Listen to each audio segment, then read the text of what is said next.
G6 news Telangana. Krishnabad నియోజకవర్గ మాదిగ సోదరులందరికీ స్వాగతం, సుస్వాగతం. శ్రీ మందకృష్ణ గారి పిలుపు మేరకు అందరూ స్వాగతం పలకడానికి కోసం వెళ్తున్నాం. కాబట్టి మరి వచ్చినటువంటి మిత్రులందరికీ పలికినటువంటి జేబీలు. మరి మనం మంచిగా వెళ్ళి మంచిగా రావాలి, స్లోగా పోయి స్లోగా రావాలి. మరి దయచేసి మనం నిదానంగా పోయి నిదానంగా రావాలి. జేబీ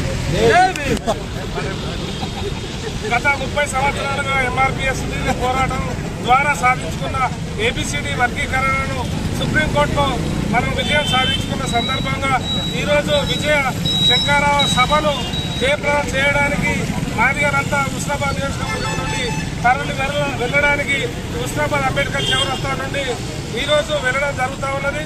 మనం సాధించుకున్న ఏబిసిడి వర్గీకరణను ప్రతిఫలాలన్నీ ఉపకులాలకు చెందాలని, మన మాదిగలకు చెందాలని చెప్పి, ఎవరి మాట వారికి చెందాలని చెప్పి ఏబిసిడి వర్గీకరణ ద్వారా మనం సాధించుకున్న ఈ విజయాన్ని మన మందకృష్ణ మాదిగ గారికి మనం స్వాగతం తెలపడానికి, ధన్యవాదాలు తెలపడానికి ఈరోజు హైదరాబాద్కు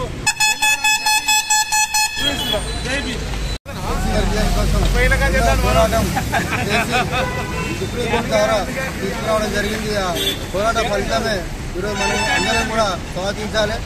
ఎందుకంటే మన ఎంఆర్పీఎస్ వ్యవస్థాపక అధ్యక్షులు మందకృష్ణ మాదిగ గారు ఎన్నో పోరాటాలు చేయడం జరిగింది, ఎన్నో అణచివేతకు గురి కావడం జరిగింది.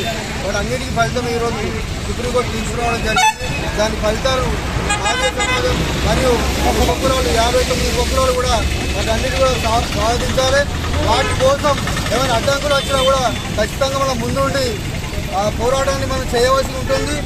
మందకృష్ణ గారికి ఎప్పటికీ కూడా అండగా ఉండాలని మనస్ఫూర్తిగా కోరుకుంటూ ఈరోజు ఢిల్లీ నుంచి వస్తున్న మా అన్నగారికి ఘనంగా స్వాగతం పలకడానికి హుస్నాబాద్ నియోజకవర్గం తరఫున మాదిగ కుల ఉపకులాలు అందరం కూడా కలిసి వెళ్ళడం జరుగుతుంది. జై భీమ్.